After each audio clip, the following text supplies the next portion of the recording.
Everybody, Matt Geary here for the Geek Pride cast on this Monday evening. Tonight we have no guest.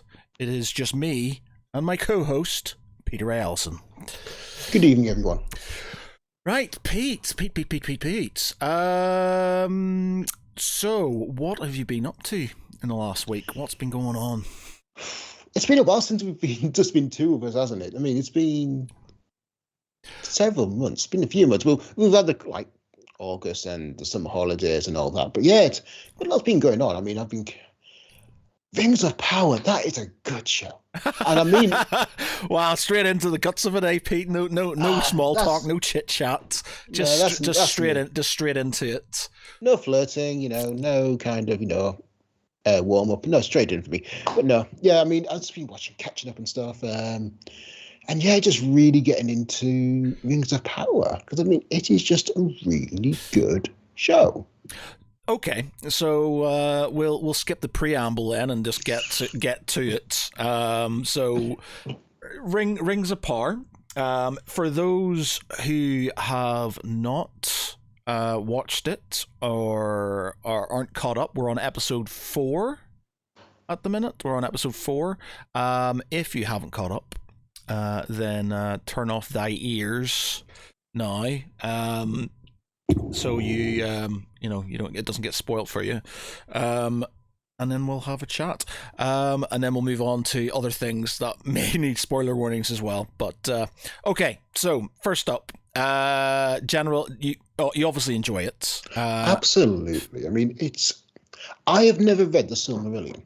I know of it, and I'm fairly au fait with the whole overarching mythology of Tolkien and Middle Earth, but it is just such a heavy-going book. I couldn't read it, so I think that might be colouring my enjoyment of it because it is just I'm coming to it somewhat fresh. Well, see, I don't know if not reading the Silmarillion will change things for you because, as you said, it's a dense book. It's quite. I've read it twice. And I've listened to Christopher Lee narrate it, and it's hard. It's hard work. And despite having read it numerous times and listened to it, I know the sort of kind of main points, but all the names, all the things that are going on. There's some contradictory parts as well because it isn't a finished work. It is something that Christopher Tolkien basically put together and added to when his father died. So that's why they've got these new books. So you've got the Children of Hurin, you've got the Lay of Lúthien, you've got the Unfinished Tales, you've got all these other sort of kind of books that are expanded versions of what are in the book itself. Now, this series is obviously mentioned in Silmarillion, but I don't think it's going to affect, if you'd read it, I don't think it's going to overly affect. Now, granted, if they went a bit too Wild West with it, then maybe, some Tolkienists might get a bit too pissed off. But currently, from as far as I'm aware, bearing in mind that it was many moons ago when I read the Silmarillion, it seems to be sort of kind of keeping in on track. We've basically got Second Age, the defeat of Morgoth, and Numenor's there, but Numenor's already sort of kind of like, we don't want anything to do with the elves, which is obviously the foreshadowing of the destruction of Numenor, which has been very much literally foreshadowed in the TV series as well, to be fair, with the visions. Yeah, the Regent, Queen Regent, she's seen it. I'm not sure if she's in the book or not. I can't remember. There's so many names. It's so hard to sort of remember. One thing I really liked was just the name dropping. It doesn't need it, but it's just little, Easter eggs that kind of, foreshadow. And with he's had when you first introduced to Numenor, there's all these massive epic statues that decorate the entire island. And the last time we saw one of them was the Argonast, that was seen in the Fellowship of the Ring. Those two statues that are facing off against Morgoth with their hands outstretched, which are saying epic, massive statues. And it's thought that kind of little visual detail of identify this culture by its tendency for massive statues and then replicating that in Numenor itself, we just suddenly just clicked it all for me. So do you know how? So right, obviously, see, I'm not sure if is this going to ruin things for because it's sort of so. Obviously, it meant you know who Isildur is, and you know who Elendil is. Yes. Nope. So Elendil is the obviously in the series is the captain who found Galadriel. Galadriel, yes. He's called Elendil, yeah. Yep. And if you knew your Lord of the Rings, I knew Isildur. Isildur is the guy who cut the ring from Sauron's finger during the battle. Oh, yeah. Yes. Right. So you've got Isildur is the son of Elendil, and there's also another son called Anarion.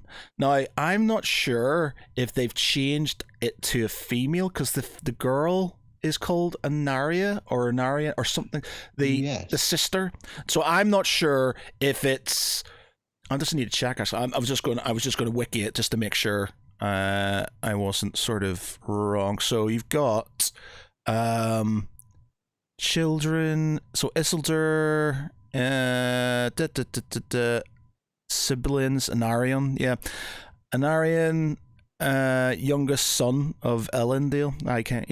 Okay, so I think it's changed and made it a woman instead of a man, which doesn't really matter, I guess.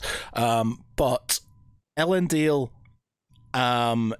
is the founder of a place called Arnor on Middle Earth, and Anarion is the founder of Gondor. And so he's basically the High King, and then obviously Anarion becomes the sort of the founder of Gondor, and so the tree, the white tree with all the petals and stuff. That's how that's where it sort of you get. That's why Gondor has the white tree, as it's sort of kind of sigil, and you can see a lot of petals in Numenor. Yeah. So you've got all the different sort of kind of symbolism, and that's why you got it in Gondor, because they are basically the founders of that Gondor. Sort of that kingdom, Arnor, and so Arnor gets destroyed, I think, or basically ceases to be, and then obviously Gondor, because I think the capital of this is gonna my Lord of the Rings history here. So Arnor is Minas Ithil, I think, which becomes. I'm gonna have to Google this now. Founder War. What's the capital of Arnor? Is it Minas Ithil? So it's Minas Tirith. Okay, right. So, Minas Arnor in the west. Anarion made his home in Minas Arnor on the western side of Anduin, while Isildur lived in Minas Ithil on the eastern side, also Gileath. Minas Ithil becomes Minas Tirith. Minas Arnor becomes Minas Morgul. Right. Okay. Yeah. Okay. Yeah. Okay. Wrong way around, but sort of there you go. Okay. So yeah, basically so you've got Isildur. Isildur is the sort of slightly what's his name? The slightly sort of kind of rebellious sea cadet. So that's Isildur, and who keeps being called to the west, or keeps. Yeah. So and then Elendil, the father, obviously now they are very much sort of kind of because his name being friend of the elf friend or something along elf friend of the elves. Yeah, something like that. And so that's obviously they've name dropped them. They are sort of big. They're big sort of things within the sort of kind of Third Age sort of kind of Lord of the Rings sort of history and stuff. So they sort of tie the Second Age and the Third Age together, basically. So that's going to be quite interesting. So I can see this kind of sort of being set rather than being set purely in the second age. It's going to be that kind of transition period from the second to the third age. Yeah, actually, because there's going to be a few series, so I'm assuming. I don't know. I don't know. I don't know how they're going to do it. It's gonna be, like I said, I'm invested in it. I'm really enjoying the story. I mean, there's parts of it I kind of unintentionally amused me for the wrong reasons, like the snow troll, and like Karen and I immediately just turned, well, that's a Wampa from Star Wars. It's just like, and also like just there is like some occasionally ropey dialogue of the evil leeches heat from this place. I'm thinking, well, that breaks the laws of thermodynamics, really, doesn't it? The other bit as well, which again, I'm not intentionally, ribbing on this show, but it's just one bit where Galadriel rejects the call to the west but on the elven ship and dives into the water. And I'm thinking, is she really going to swim all the way back to Middle Earth? Yeah. Like, it just jumps in the sea and just starts swimming. And then we cut to the next scene, and there she is swimming away. I'm thinking, are you really going to swim back? And luckily enough, she came across Halbrand on his raft. I was thinking, was her whole plan really just because she couldn't have planned on Halbrand being there on the raft? Is she really thinking just swimming all the way back to Middle Earth? Because that is just a dumb idea. I mean, okay, the Halbrand, it's not Halbrand. Halbrand. Halbrand, yeah, sorry, Halbrand. Again, names. Yeah. But names really bad. Do you have any theories? Obviously, he is the king of the Southerners, of the Southlands. Now, I have one theory on who he is. Do you want to hear it? I have one theory about how a certain character could be one of two people. Okay. But one character from the Lord of the Rings films could be a character. There are two characters in Rings of Power that I feel could become a certain character in the Lord of the Rings trilogy films. Okay. And what's that theory? Okay. The Mouth of Sauron that we encounter in the Return of the King. Yeah. As the leader. I think either Halbrand becomes that or the, is it Owen who finds that scabbard sword? Well, not scabbard, the hilt.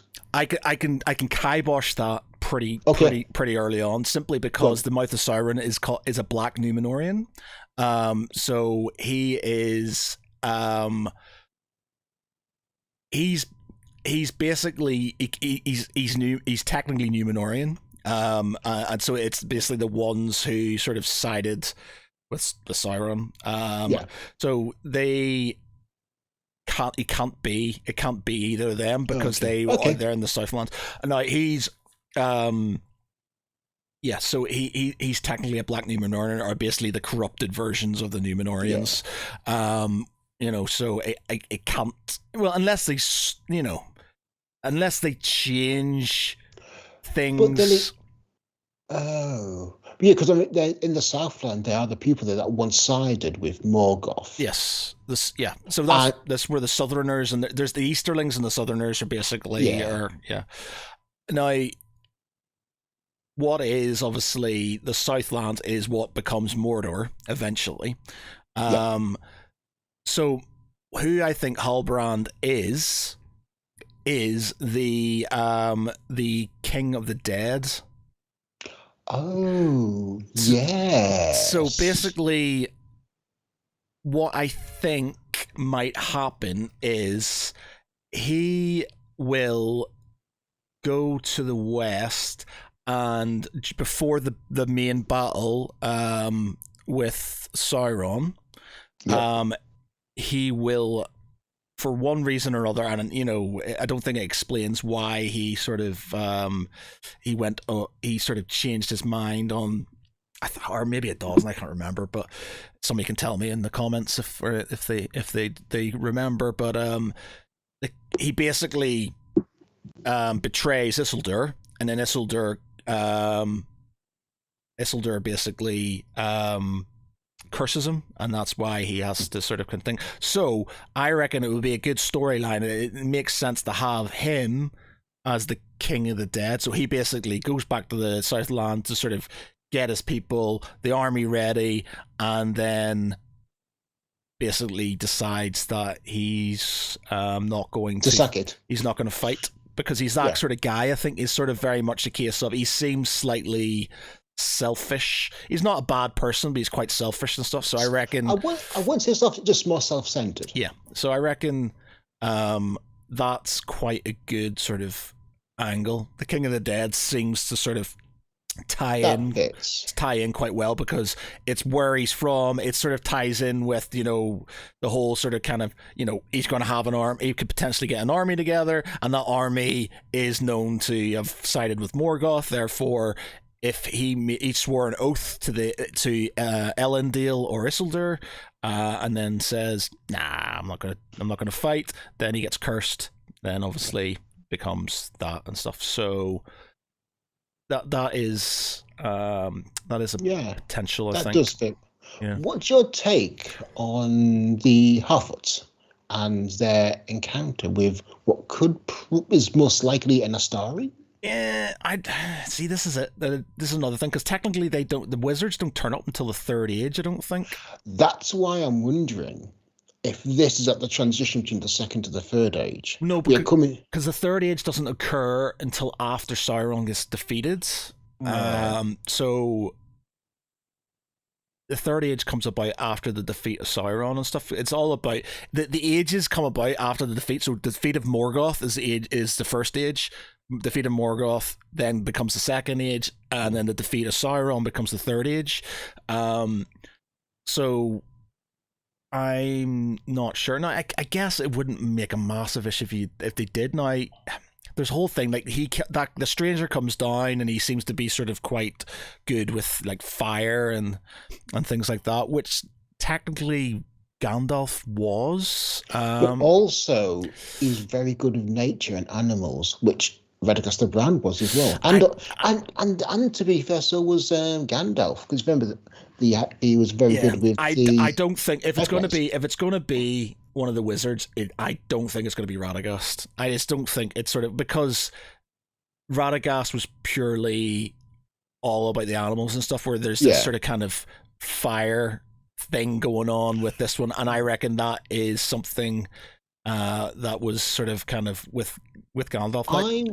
I'm wondering if it's probably not Gandalf, mostly due to licensing issues and copyright and all that. Yeah, well, yeah. Because there's obviously Saruman, which his cost has been pretty much plotted, but also it's one of the Blue Wizards. See, yeah, they could tie it in with one of the Blue Wizards who disappear. So there's a couple, so they just sort of kind of, so it would just be like, you know, they could basically do what they want with them because there's no mention of them really other than they appear and then disappear. So it could be, if they wanted to sort of kind of throw in wizards at this point in time, they could have Gandalf. So you've got this whole sort of kind of thing, like the Harfoots are not hobbits. So everybody, you know, they're not hobbits. They are they're a race of small folk. Yeah. Who hobbits are a part of. So they're like, are hobbits a descendants of Harfoots? No, because they're similar. They're similar. They're sort of similar. It's like shared genealogy, basically. Yeah, sort of shared genealogy. I guess it's sort of along the lines of Homo sapiens and Neanderthals and things like that. By people, you know, there's. I'm not 100% sure, but I'm pretty sure that they're not the same race. They're different. Harfoots and hobbits and things. There's lots of different ones. So you've got like Smeagol is from a different sort of race as well. So there's different types of them. Now, if it's a different race or a different species, it could be a different race. So like Harfoots and hobbits are different races within whatever you would call Lord of the Rings canon, Yeah, basically. little folks and stuff, but they're not the same. But I guess having that guy, the stranger, potentially a wizard, being friendly with them sort of ties in with Gandalf's friendship. Why is he friendly with these small folk? So it might be the fact that they might tie it in with like, well, he came down and they looked after him and blah blah blah, and that's how he sort of wandered amongst the small folk, and that's how he sort of got his affinity towards them and stuff. So that is an angle they could use, I guess. But yeah, I mean, John, I mean, I've never come across the Half-Bloods before, and immediately saw them and thought, oh, they're like hobbits, but they just travel. They are more traveling. They travel more, migratory rather than like the sedentary hobbits. Yeah. And I mean, if I recall, like Smeagol was. They never said he was a hobbit. They just said he was part of the river folk. Yeah. So these are different. Well, bloody phone's just gone off. Birth in 1 minute while I turn. Very professional. Yeah, I know. Very professional, Matt. I know. Let me just stick it on vibrate there. So he's part of the Riverfolk, which I get in. I think. Let's just check. We've got Google. We're here. Let's we have the power of the internet at our hands. Let's find out for certain. Hobbits, halflings. Sorry, halflings. That's it. That's the name. I was trying to think of the word what they are. Yeah. They're halflings. So they're races of halflings. Mortal race that are lived in Middle Earth. Although exact origins are unknown, they're initially found in the north regions of Middle Earth and below the Vales of Anduin. At the beginning of the Third Age, hobbits moved north and west. Most of their race eventually founded the land of the Shire. So let's see. Yeah, okay. So hobbits with different sites. So at this time, there were 3 breeds of tribes of hobbits with different physical characteristics and temperaments: Harfoots, Sturs, Fallowhides. While situated in valley of the Anduin River, the hobbits live close to the Okay, so they are hobbits. Hobbits are a race. Hobbits are a thing then. Okay, yeah, sorry. There's just different types of them. There's Harfoots, Sturs, and Fallowhides. Right, okay, there you go. As a result, many other words and names in Hobbitish are derivations of Rohirric. Okay. And I found Smeagol was a hobbit, particularly of the Stour branch. Okay, there you go. So hobbits is, there we go. We're all learning. I always thought they were a different race, but they are all hobbits. They are just different sort of races of hobbits. Races of hobbits. So Harfoots, Sturs, and Fallowhides, as it is. All right, there you go. Yeah, and again, like I really enjoyed the Half-Bloods. They make a very interesting. Lenny Henry as well. I like the way they've given, because they are a different, culture. They've given them, instead of giving them the sort of kind of black country accent, the sort of, or the Norfolk sort of, or West Country. I'm not sure what is it. What sort of accent do they have usually in the Hobbit and things? It's very it's very sort of kind of farmer and stuff. Whereas the Harfoots are sort of kind of, they've got a sort of kind of countryside Irish accent going on and stuff. Speaking of accents, actually, is the dwarves have a very strong Scottish accent. Like very strong Scottish accent. Very strong. Not generic Scottish accent for dwarves. No. It's sort of very sort of like, Very, really kind of digging down into the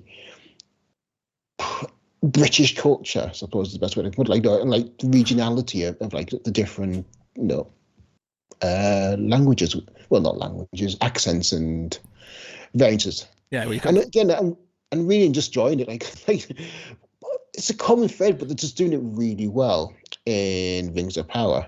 And I also like the way how they're just not generic dwarves that mine. These dwarves have a very determined, and they have their own agenda, and then vaguely willing to share it, but not always happy to. Yeah. And like how they found Mithril. Well, to be honest, I didn't realize it was obviously Mithril. But when I first opened up that box, I thought that's going to be the Arkenstone or something like that. That's going to be, but it was Mithril, and obviously because there isn't a lot of it, and the reason for that is because it's the veins that it gets are sort of kind of it's dangerous, and so that's why there isn't lots of it. So yeah, that was quite interesting. Where is that dwarven? Is it Moria? Yeah, so they're in Moria. Yeah. So, and I'm wondering if eventually they're going to come across the Balrog. The Balrog. Yeah. Because I mean, it's like they said, oh, it's deep down. I think, right, the Balrog's coming. We know it's coming. Yeah, they dug too deeply and greedily. And, exactly. Yeah, I'm wondering. I get the thing. That's where it's going to go. And I keep expecting like the Watcher of the Deep. Yeah. Outside the. Where's the origins of the Watcher of the Deep's quite interesting. I can't remember what it is though. All these things, man. I'm gonna have to go back and read some of this stuff again. I can't remember. But again, I just like the way the kind of subtly referencing the Lord of the Rings trilogy without deviating from the plot or making it too obvious. So if you're like, what's that mean? I don't know what that means. And just kind of leaving the little kind of visual or audible Easter eggs for people to kind of pick up on and just kind of, all right, I recognize that there. Yeah. But it doesn't denigrate in any way, shape, or form from this plot, or it doesn't just, if you miss one, you don't lose the story because it goes on regardless. Yeah. So there's a lot sort of that ties in because and similarly in sort of basically go straight into what is the Lord of the Rings and stuff. So there's a lot they can do, and obviously Galadriel and Elrond and stuff are in there and stuff. I liked Elrond. I really liked Elrond in this one because he's so different to the Elrond we see in Lord of the Rings. Yeah. And I like how he's different.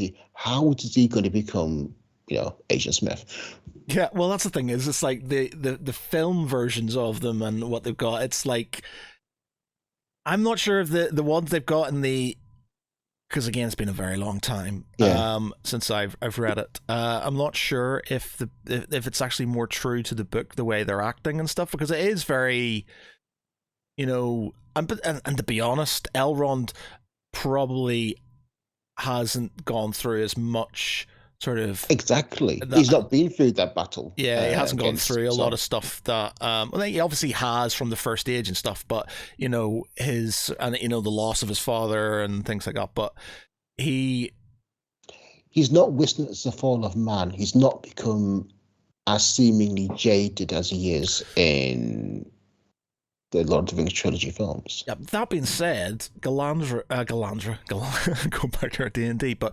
Galadriel is a lot more foolhardy, and it's weird. Headstrong. Yeah, headstrong, very headstrong. Well, again, that just this centuries have passed between those two, until the Lord of the Rings. So you kind of imagine, well, yes, she would be a bit more, was more of a firebrand, much more determined. Yeah, I'd be interested to see. I'll do it at another point, but I'll be interested to see how they sort of tie in with the actual book and stuff, to see their characters and stuff. But all in all, I'm quite enjoying it. Again, like I have basic knowledge. Having read it, I say I've read it twice, and I've read it twice cover to cover, but there's so much going on in it. Yeah. It's so hard to sort of kind of. There is a lot of plot, especially in Rings of Power. Yeah, so there's a lot going on. I can't remember a lot of it, or sort of what will happen is people's names will be mentioned, and I'll go, oh, that's that person, or this has happened, and you sort of have a vague idea of what's going on and stuff. I'm like, there's certain things, like I'm not sure the dark elf, what's his name, Arda, is it? What's his name? Adar. Yeah, that's it. Adar. I'm not sure how they're going to angle him in, if he's going to be Sauron or not. It'd be interesting to see what they do with that. Yeah, I found Adar very interesting because obviously the orcs there, view him with a certain degree of devotion and loyalty, which you would not expect. Also, one thing I really liked is that these orcs cannot go out in daylight, unlike the Uruk-hai. Yeah.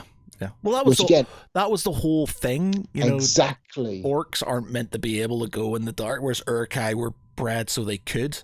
They don't. And I like the fact so that the tunneled everywhere, which again just makes sense. Yeah, I quite like the way he got upset with the death of one of the orcs and stuff, because obviously, if it is pushing that he's Sauron, or one of the oh god, this is again, what are the name of the demigods? So basically you've got the gods, and then you've got the demigods who are the servants of the gods, and that's what Sauron is. They've got names and I can't remember. I'm wondering if any of these characters will become part of Nazgul as well. See, that was my other Halbrand. That's my other theory on Halbrand. And again, he is going to be the first. He is either going to be the king of the dead, or he's going to be the first of the nine. He's going to be the first Nazgul. So he's going to be one of the 9 men doomed to die. Yeah, my feeling that one is actually it's going to be Theo, who finds that hilt, and which the orcs are also all after. But see, he's not a king though. Yeah, because there's 9 men. No, sorry, 9 men more. It's 9 rings. 9 rings for elf. No, sorry. There's 9. Wait a minute. Give me right. So, 3 rings for elven kings under the stars, 4 for dwarf lords in their halls of Storm, 5 for mortal men doomed to die. All right, so they didn't need to be kings. 9 for mortal men doomed to die. So it might not have to be kings, though. Yeah, I guess so. Though, again, I'll have to think about that and stuff. But I guess it's potential. And what are they after that hilt? What is so special about that hilt, other than it grows bigger when you rub it? I'm sorry. Did you turn around to your missus and go, I've got one of those? No. I just stay married. I do not want to be divorced. Rub my hilt. It'll grow bigger.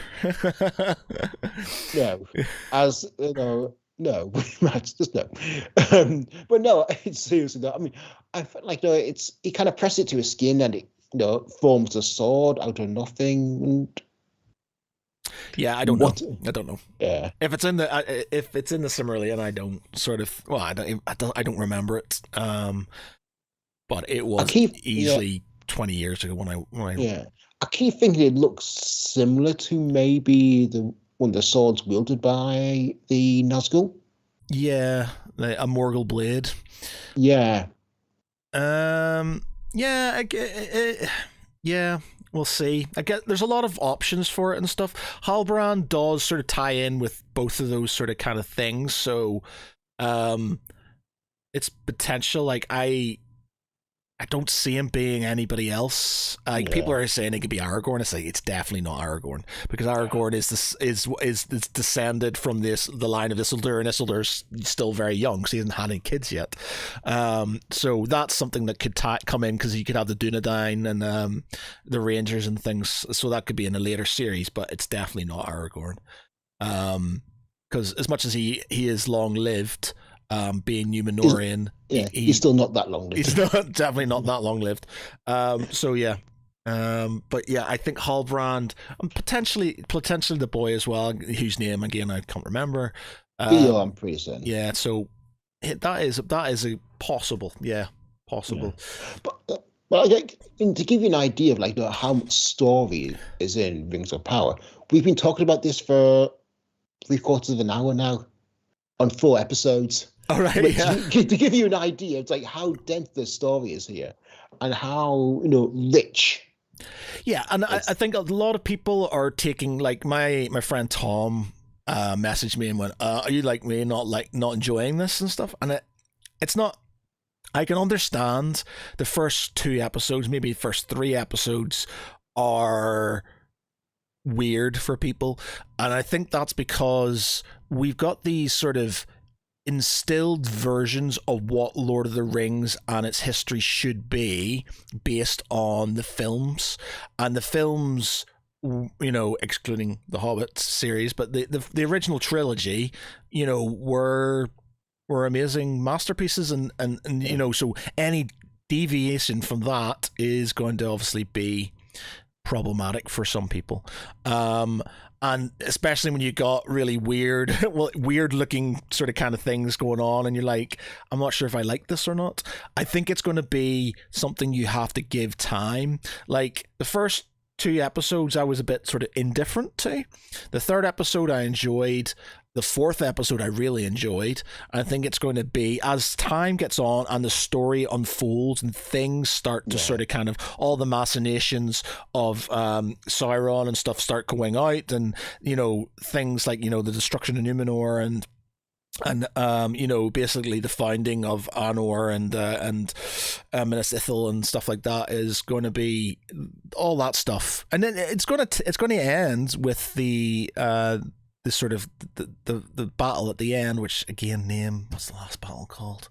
Last Battle of Second Age. Battle of the Second. You wouldn't think I was a Lord of the Rings nut if I remember all these names. The Battle of Dagorlad. Yes. Oh, the Battle of Dagorlad. So that's the year 3434 of the Second Age. That will be that'll be the end of that series and stuff. That being said, they could move into the Third Age, because you could have stuff before the Rings of Power. Not Rings of Power, before Lord of the Rings. Yeah. There is stuff that could go in there and stuff. There's going to be a fair bit of time before, apparently like Gandalf, when in the films, he's there for like 5 minutes reading up on the ring, but he was there for 74 years or 54 years or something like that. A long time. He wasn't there for sort of a short period of time. He was there for a long time, researching. How long was Gandalf? I mean, also one thing I really liked is, this is just not a TV show. There's a lot of money being spent on some of the shots. Oh yeah, it's beautiful. Absolutely beautiful. It's really beautiful. 17 years. I was way off. 17 years, still a long time, but 17 years. I wouldn't say it's perfect by any stretch. I mean, there's certain shots where, especially on the boat, when you're looking at it and they're just standing still, there's no kind of rocking when the boat's on the sea. It's just completely still. Thinking, that doesn't look right. It just kind of that slight disconnect. But generally, it looks amazing. You got these panning shots. Yeah, that last in New Zealand, and again, with having a shot in New Zealand, it adds that certain level of verisimilitude to watching, where you feel like you're watching real life, because that was where the Lord of the Rings films were shot themselves. Yeah, and it just really is beautiful to look at. Yeah, it is a feast for the eyes, and I can see it only getting better. Like, they spent a lot of money on it and stuff. They can't, and there is a second series already sort of signed off and stuff. So we've got more to come. I think just people are getting somewhat, they're just getting slightly irked by it simply because it's not the Lord of the Rings. And visually, but then I wouldn't want it to be just Lord of the Rings, because we've got Lord of the Rings. Yeah. It's a 3-film box set in my on Amazon Prime at the moment, but also on in my bureau. We've already got it. We don't need a lot of things. We need a story that expands, or a series that expands on Lord of the Rings and takes us in a direction where we've not been before, because he wants to follow the same path. Yeah, that's true. And they've got certain things that sort of tie in with it, and I think it's just a slow burn, and people just need to give it a bit of time. I don't hate it. I'm enjoying it. I think that like a fine wine, it will just get better as time goes on. It will sort of, as the episodes continue and there's more depth, and you realize, because there's a lot of people, they don't know who these people are, what's going on, and like, if you've not read Silmarillion, you don't, who's Numenor, what is Numenor, you don't know a lot of this stuff, so you're just sort of you're a bit lost. But as time goes on, you will sort of kind of brought into it, and it's one of those ones that you don't know about it. You probably go up and read. Like I know certain parts about it and stuff from what I remember from the Silmarillion and stuff.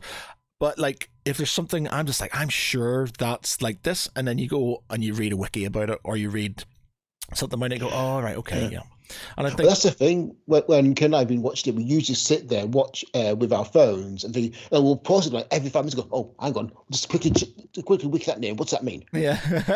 And that is part of the fun experience of the way you start digging down into kind of different avenues and start, oh, maybe it's that guy who's going to become this, and maybe we're going to see X, Y, and Z. Yeah, there's a lot of, because they're not sort of out and out telling you who certain people are, because, in Silmarillion they don't. Like, it's, there's lots of different names and things for people, so they can get away with a lot. And because the extended stories are first age stories, so like the Leolithian and the Children of Hurin, and their stuff they expanded on from the first age, so they've got the second age is pretty much untouched, so they can sort of add in quite a lot of their own sort of kind of spin on things, because there's not really any sort of elaboration on it. Yeah. So it, because the Silmarillion is effectively the Bible for Middle Earth, effectively, or not Middle Earth. It starts with in the beginning. Yeah, basically. It does. It starts, it basically, Iluvatar, Area Iluvatar,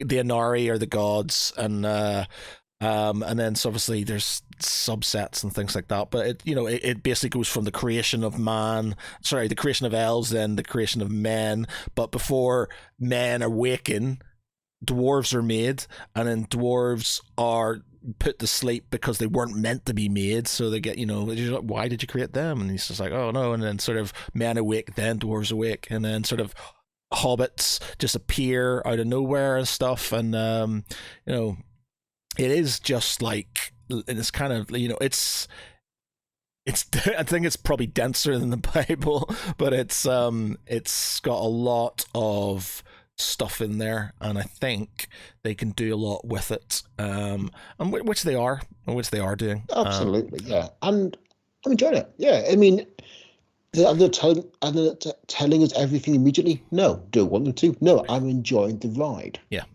I think that's it. I think because people have these sort of preconceptions on what these people are, who they are. If they're not told straight away, then like, oh, I don't want to watch this. I don't want this. Like, it's like you getting to know the story. You're gradually figuring out, like in the book, they just sort of give you names. They don't tell you who these people are, or they sort of, you have characters that you have to sort of build up. It's like the first Law series by Joe Abercrombie. When I first started reading that, I was just like, I am not enjoying this, because I have no idea who this is. I have no idea who this is. They're talking about these people, and I have no idea what they're doing. But as time went on, it fast became one of my favorite sort of kind of epic fantasies and stuff. And it's the same with this. It's like, as time goes on, it will get better, and you will understand more of it, and things will start to click into each other and stuff. And then that's when you will get certain things that will happen. Sauron will appear, and the rings of power will, so that's what Celebrimbor and stuff, they're creating, they're going to create the rings, and gift them out to, they're going to gift them out to certain people. And then obviously Sauron's going to create the one ring to basically to turn the ring bearers, and so that's where it's going to end, with the war of the ring, effectively. So yeah, it's just, I think people need to give it time, and it's a beautiful thing. Just watch it. Enjoy it. Just enjoy the experience. Don't try to dig down. It's supposed to dig down as much as you want, but this show is going in its own direction, and that's all the better for it. Yeah, and I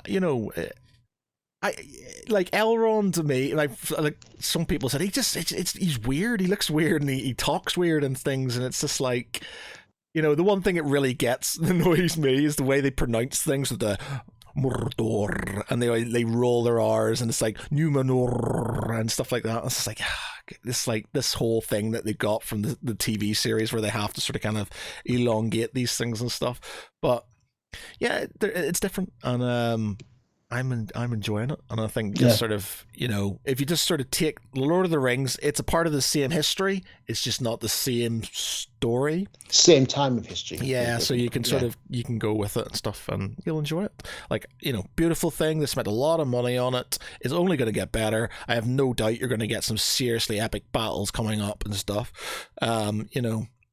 And even to be fair, the kind of battles we've had have been pretty well done. I mean, just the elves fighting against the orcs that time was just brilliantly done. Yeah.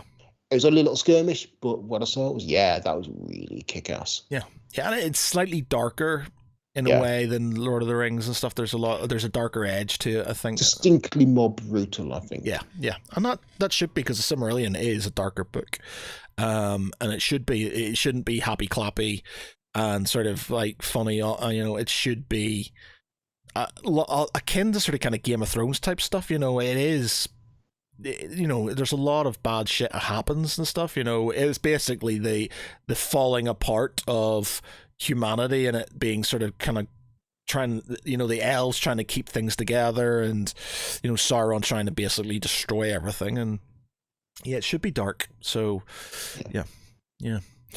Right, okay. So Rings of Power, definitely a big thumbs up for myself and from Pete. Absolutely. Definitely worth watching. If you're not sort of, just give it a bit longer. Give it a series. It's if you've got Prime, it's 8 episodes. It's 8 episodes. Yeah, just give it the series and stuff. Episode 4, I'm loving it. There's a lot of stuff's going to happen, and yeah, just bear with it. I think just bear with it. Yeah. Okay, so next one, House of the Dragon. You mentioned Game of Thrones. House of the Dragon. Not getting into it. It's hard to say. Each individual episode works well. It works quite well. Unfortunately, you've got such time jumps between each episode that there's no consequences really explored for their actions afterwards. And on top of that, just even though time is passing, it's still using the same character, the actors to play the same characters, and not really aging them, especially in terms of is it Rhiannon? Not Rhiannon. It's oh god.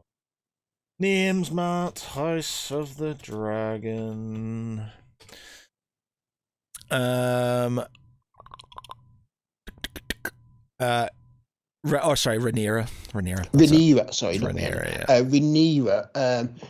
She goes from being a child to being a teenager and she doesn't really change. And it took me several episodes to kind of there's actually time jumps, and they don't really kind of. It's not massive time jumps. They are still quite young. But still, I think of a couple of years at one point. There was a couple of years between one episode and another. Yeah, I haven't seen episode 5 yet, so I'm not sure. Right. But she will change, because there will be another. She's played by Millie Alcock at the minute. She's going to be played by Emma. How do you pronounce her second? How do you remember her second name? Emma Darcy. Sorry, I didn't say the D there. Yeah. Emma Darcy. And Daemon Targaryen is by far the most interesting character.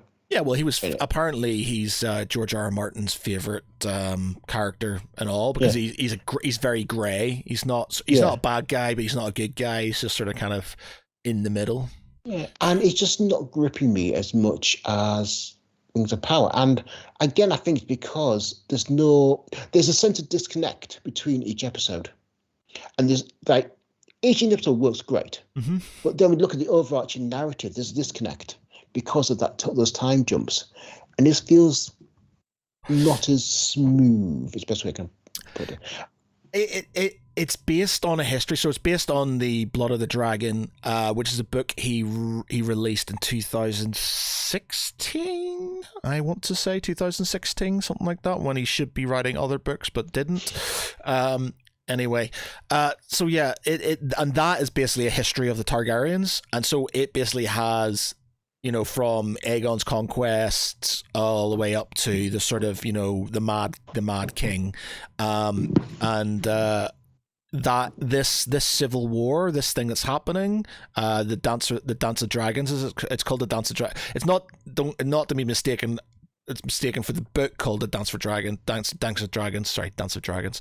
It's the civil war that's called that as well. So that's basically between two rival factions. I'll not obviously. I think you can tell how it's going to come about and stuff, but I'll not sort of kind of ruin it for you. But you've got basically a long period of time. So you basically got from when she's made heir apparent all the way up to when something happens and shit hits the fan, and that the time in between that is quite long. Historically within the thing, there's a big thing. So obviously they're time jumping. They kind of go, this is where it starts and this is kind of where it gets to. But I think once they get to that sort of the Civil War, effectively, it's going to be like there is going to, because it's a long period of time within the Civil War, but it's going to be like there will be characters. What you're going to have is people who were. See, I think this is how they might sort of tie it into like second series and stuff, because you'll have all the way up to how many episodes are in the House of Dragon? How many episodes do we have per season? Do we know? I have no idea, actually. I lost you. House of Dragon. See, episodes. How many?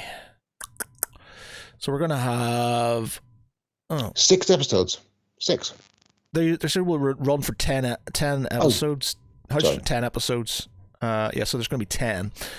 So we are in episode. We're on 5. I don't see. I think what will happen at the end of 10, I start at 10 will be the Civil War starting. I think this is basically the lead up to what happens. 10 will be the sort of like shit starting to go down, and then it will be another series with a part of that Civil War, and there will be time jumps between the series because certain people get older, certain people get killed off, and so they will sort of kind of do that. The only good thing about it is there is an ending to it. It has been written. There is a thing that happens and stuff. So it's like, it's not like they're going to overreach like they did with the Game of Thrones series. It's all written down. He's got the history and stuff, so we know what happened. We know at the start, middle, and end. They can just flesh it out in between and stuff. So, which makes me ask, given the time jump and like you mentioned, is a television the right medium?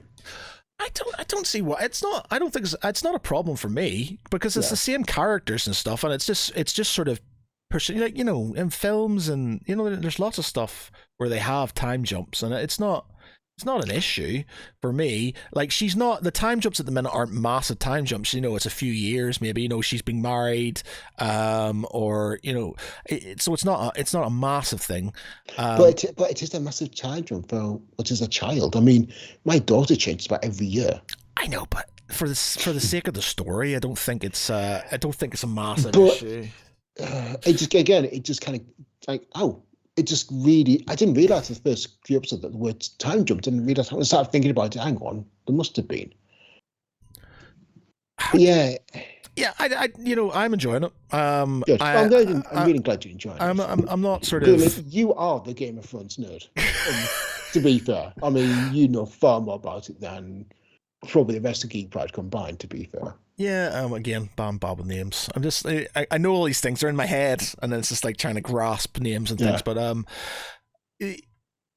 I think I was dubious about it when it first came out. I'll admit I wasn't overly bothered about watching it because of the way the original Game of Thrones ended and stuff. And I was just like, I just know I'm gonna be fucked with this. But then when I realized what it was going to be about, and then I started watching it, I was like, okay, I kind of know about this, and there isn't, they can't go too far west with it, hopefully. So,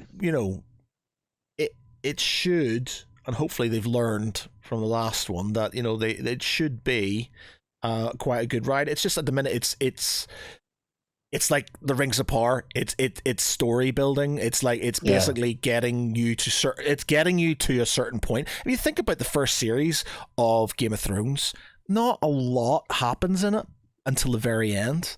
You have the odd bit where sort of Bran gets kicked out a window, and Jaime and Cersei are found shagging the tower and stuff like that. But apart from that, Ned being killed at the end and stuff is sort of like, those are your big sort of kind of moments and stuff. So it's the same sort of thing. So it's basically going to be the build up to, no doubt, Yeah, but equally, you had like some fairly big actions during the, I think it's third episode, where Daemon managed to single-handedly deal with the the stepstones. Stepstones. Yeah, and the stepstones. And which I must admit, I understand that the tactic he used, like, be the distraction for like for his army, kind of get everyone focused on him. But I could think of, your tactic is to do a daylight charge towards the army of archers. Yeah, his thing is, you got to look. Game of Thrones, like that. The Battle of Winterfell was a travesty of military history, military tactics. Equally, Game of Thrones was, for the first fair few series, fairly tactically sound. I mean, look at the Battle of not Winterfell, Whispering Woods, of the King's Landing. All right, yeah, the Black, what's it called? The Black Bay? Yeah, Black Bay. Is it where Black Bay? Where they see the water with Blackwater, Blackwater, yeah. Where they see it with like the Greek fire. Yep, dragon fire. It wasn't called Greek fire, but it was essentially Greek fire. But yeah, dragon fire, and then just light it and torches the enemy fleet, and yeah, that was it. Technically, this just felt simplistic to say, but then again, this speaks to something of Damon's character. I got the impression by watching the series so far that he's very brash. He's very not show off. He likes to lead from the front and brash. So I could almost see, yes, he'd be the sort of character, yeah, I'll just do a daylight charge across the battlefield towards all the enemy archers and not get hit. Well, he's done that because he's obviously always been in the shadow of Viserys, the king. Yeah. And he doesn't want to be saved by him, because he obviously gets that note, and that's why he beats up the herald, with his helmet and stuff, because his brothers basically turned around and going, right, fine, we need to, so I'm going to do it for this, and he didn't want to be saved, so it basically forced him into that situation where he had to do something reckless to try and save the day on his own before his brother's men turned up and stuff. Now, strategically, tactically, dumb. Yeah, it's you'd never do that sort of thing ever. Like, and to be fair, unless you're Draken. Yeah, and again, if you've got dragons and stuff and you're that thing, I guess it works. But as if I was the commander and some random guy came walking up with a white flag, I went, I'm going to surrender, and then he started killing people, I'd be like, all right, back to the caves, gents. This is obviously a trap. Not charge out and try and get him, because right, a few more guys go out. Yeah. And it's just like, you do know they've got dragons, right? It's like, you do know they have dragons, right? You've been fighting these guys with dragons, and you're now sending everybody out to get this one guy, knowing that there's dragons in the sky, and it's just like, yeah, this is a bit silly. It's like sending cavalry into the dark, not knowing what's going on. You never charge cavalry unknowns and stuff. It just you wouldn't do that ever. It's Battle of Winterfell. I'll put the siege engines outside your castle walls. Yeah, it's like we gotta we'll just sort of stand out front and stuff. It's like, what? You've gotta what? It doesn't make any sense. But yeah, so but they're not known for sort of military sort of kind of what's the word? Tactics. Yeah, sort of, strategic thinking and stuff like that. They're just sort of kind of, this is cool, let's just do that. It's the rule of cool. Yeah. The rule of cool. So That's fair. the rule of cool, and it was pretty cool. Give you a bit of action in the series, and I quite enjoyed it. I think, and I like, it's the first episode was basically it was sort of a tick box exercise to try and get as much, this is Game of Thrones because look, there's the Starks and there's the Lannisters and these guys are doing this and look boobs and things like this. So then this is definitely, oh look, and he's gone around and killed a load of people and stuff. So they've basically ticked up all the boxes. This is definitely Game of Thrones. So I think they're sort of kind of they're just getting this stuff out of the way, and then it will sort of, as time goes on, it will get better because there's going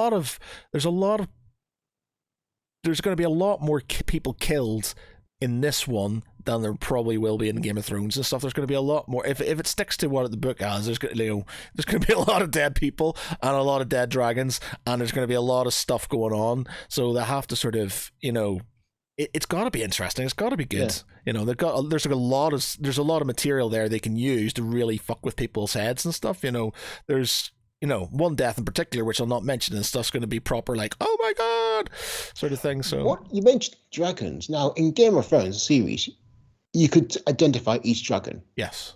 They each very much felt like their own personality and look. The dragons in House of Dragon seem more generic, just seem the same, and that I don't know because I don't remember the name of the dragons and stuff, but they've got like, so Daemon's dragon is more worm like, it's longer and it's sort of like they do have different sort of, they look different. Okay. And they all, within the book, they all have names and they all have their own riders and they all have sort of different sort of kind of personalities and stuff like that. And there's going to be big dragon battles basically between different sort of opposing sort of sides fighting each other and stuff. So, it should, in theory, over the next couple of series, sort of go quite well. So I have a feeling what they'll do is first series will be the lead up to the Civil War. Second series will be the sort of kind of the opening salvos. I'm not sure how many series they're going to do, but if it was me, it would like first one would be leading up to it. Second one will be the sort of kind of the main sort of kind of shit going down between, because there's a bit of toing and froing between both sort of sides and stuff like that.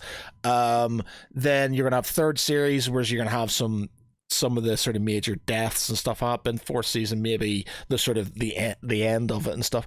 And I'm not sure if they're gonna carry on because it's the House of the Dragon. I'm not sure if they're going to carry on with it all the way up to the Game of Thrones. So there's another. So after what is the Dance of Dragons, sorry, there's another rebellion called the Blackfriar Rebellion, yes, which is apparently even more catastrophic than the current one and stuff. So it's another one that could tie into it and stuff, because it technically would tie into the books as well, because there's a guy called Little Griff in the books who, the way the books end, is nothing like in the series, but in the books, basically Little Griff who's meant to be a Targaryen, has invaded Westeros with the help of this what's his name, the eunuch, Viserys. Viserys. So with his help, he killed Kevin Lannister, who is Tywin's Tywin's brother. And then obviously Little Griff invades Westeros. Now, he's not actually a Targaryen, though he might be. And it's like it ties in with the Blackfriar things, because the Blackfriars were technically Targaryens but weren't. And so it might tie in with that. So it'll be interesting if they kind of go that far and stuff, or if they just leave it at the end of the Civil War.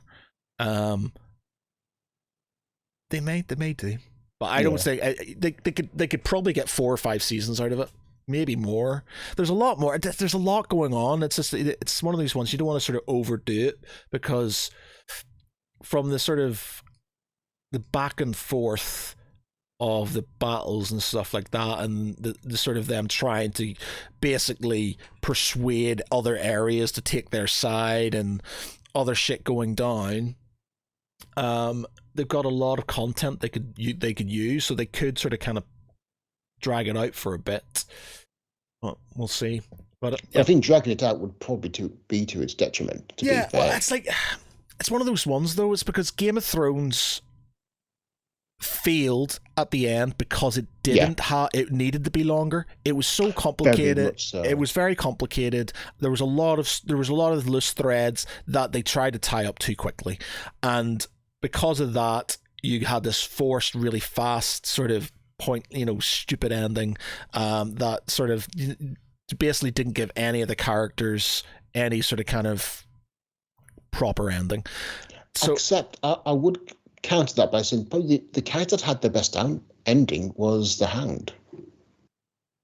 The Hound? The Hound. Oh, the Hound. The Hound. Yeah, Clegane. Yeah, I mean, that was probably the best character ending out of all of them, which said a lot when he was became.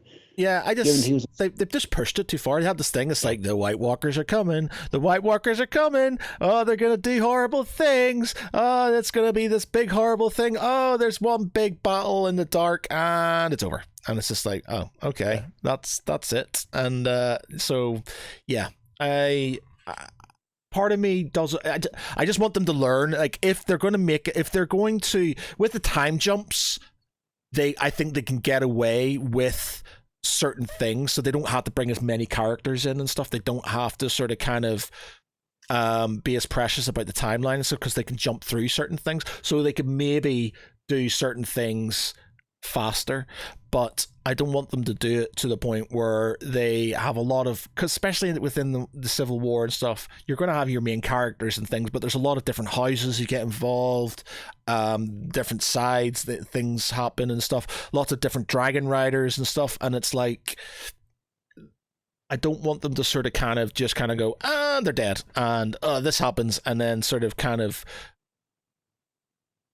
do this sort of super naff ending, but they at least have an ending that they know, it's not going to be, and Bran's diplomat, and Bran is, democratically voted as the king. Fuck off.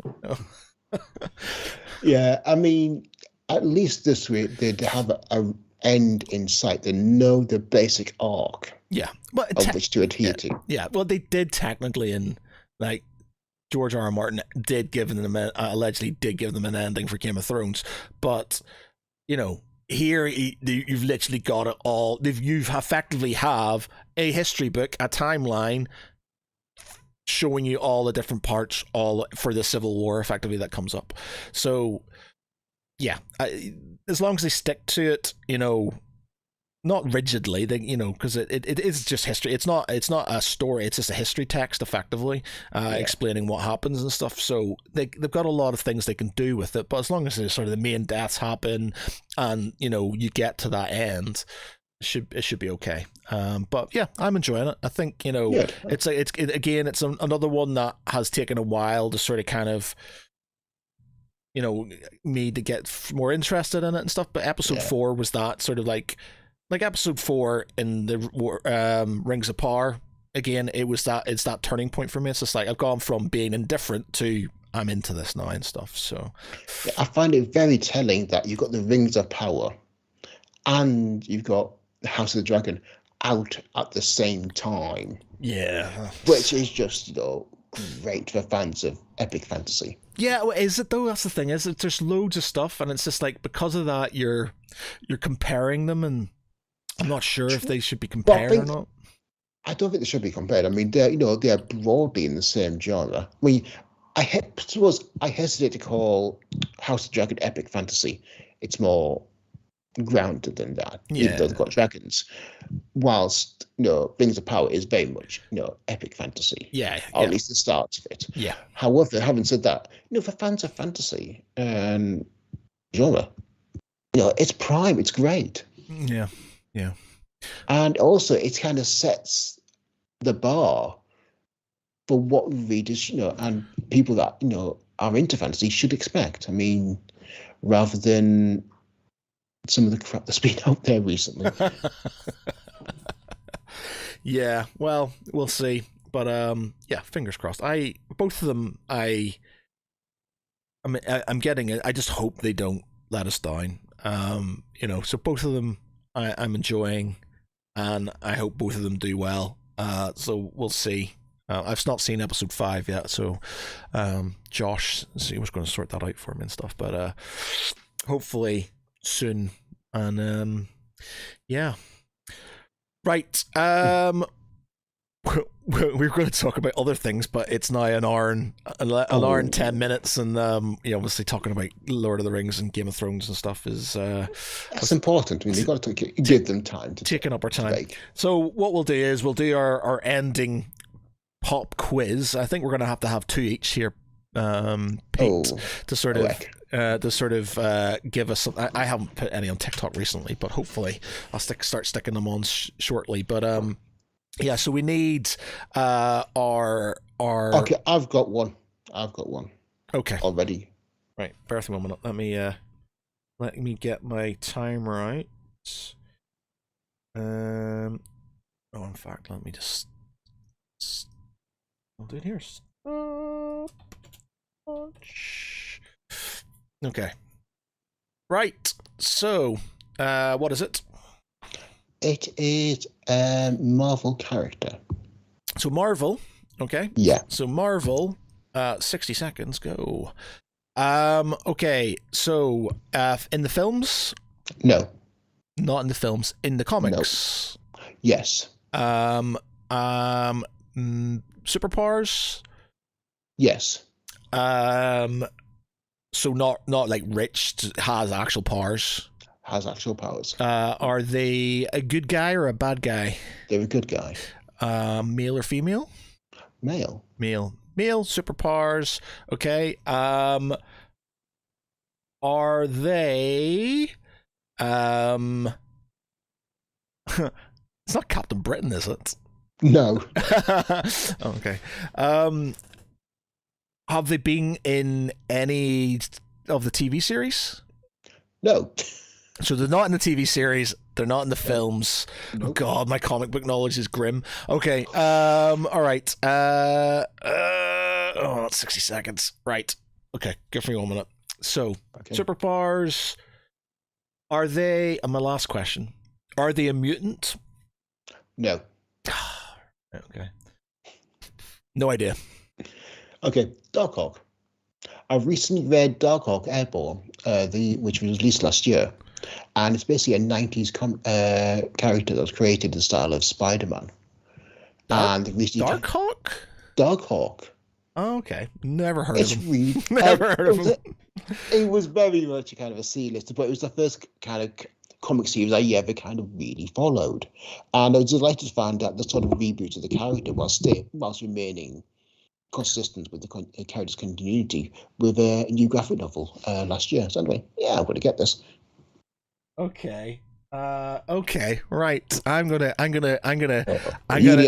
riposte with a comic one of my own. Okay. So this is Star Wars. Okay. Star Wars comic. This is a Star Wars comic. Yes. Okay. Dark Empire. Wait a minute. I'm gonna go look at that. Okay, so Star Wars, 60 seconds. Go. Okay, is it Dark Empire? He is not in Dark Empire. Okay, is it not the Republic? The Old Republic? It's not the Old Republic. Okay, is it there's been dozens of Star Wars comics. Okay, is it set during the Empire? No, not the. It is a part of the Empire, but it's not the Empire. Okay, is it set during the time of the Empire?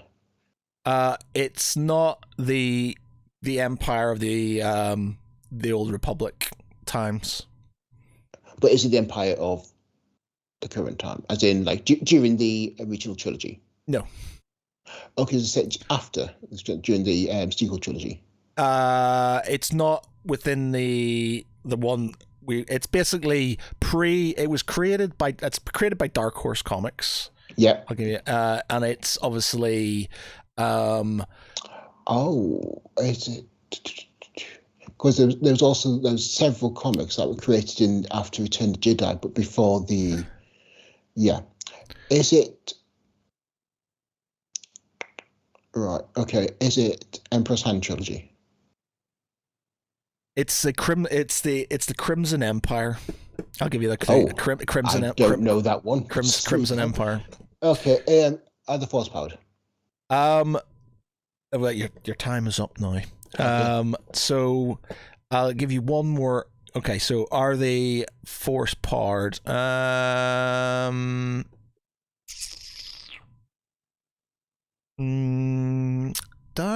think so. Actually, yes. I think he might be. Are they a pilot? Are they a pilot? Oh, God. Yes. Is it Bo-Katan? No, it isn't. It isn't. It isn't.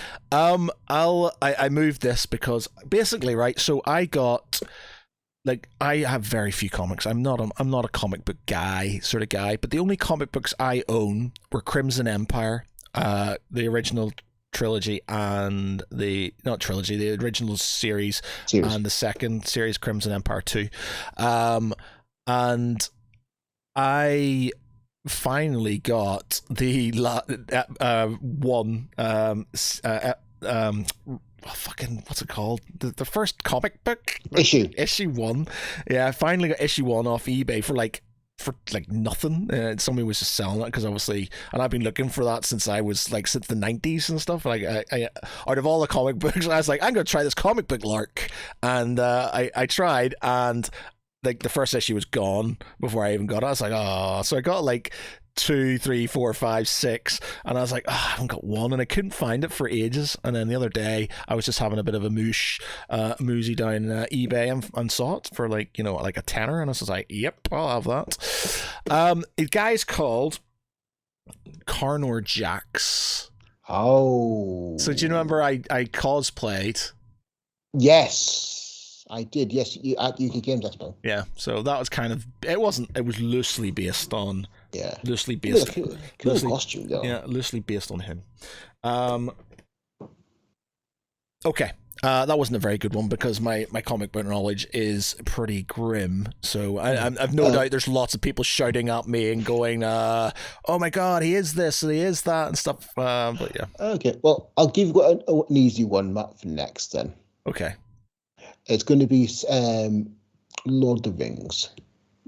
Oh, okay. Go on then. Remember 1 minute.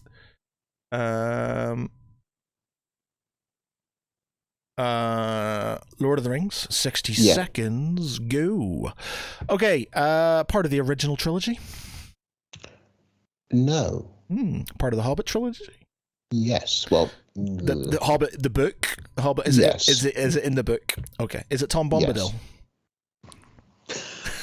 Yes, it is. 20 seconds. Boom. There you go. 20 seconds. Tom Bombadil. Yeah. It'd be interesting if they sort of have him in the... He could very well be in, because, the character is essentially ageless. Yeah. Could be. And if he doesn't have the hat, I'll be disappointed. The thing is, he's a silly chap, so it'd be interesting. I wonder if they'll have Bjorn, actually. I wonder because he's...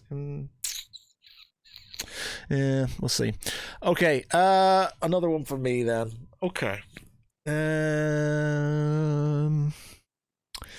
I am going to go for Lord of the Rings as well. I'm going to riposte you again, and I will go for Lord of the Rings, and I'm going to go for... Let me just have a quick think here. I'm going to go for... A relatively easy one for you. Okay. Oh, thank goodness. Okay, so Lord of the Rings, 60 seconds, go. Okay, are the Lord of the Rings trilogy films? They are, yes. Okay. Were the characters created specifically for the films? No. Okay, so they're in the books as well. Yes. Were they in all three films? No.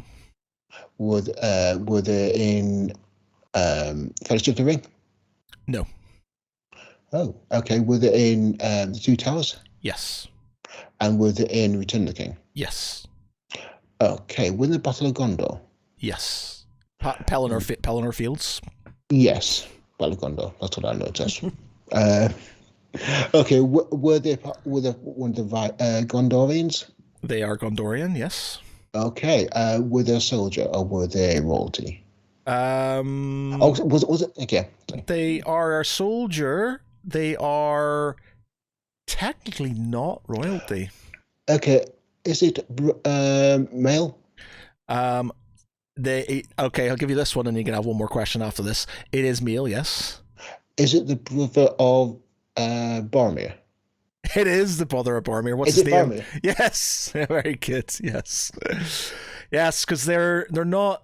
I'm not sure if they're royalty because they're stewards. So yeah. So I'm not sure. Yeah, that's a good point. Actually, he's a steward. He's not a part of the line of the kings and stuff. So yeah. Right, cool. Nice one. All right, good catch up, Pete. Absolutely. Good to talk about just random stuff.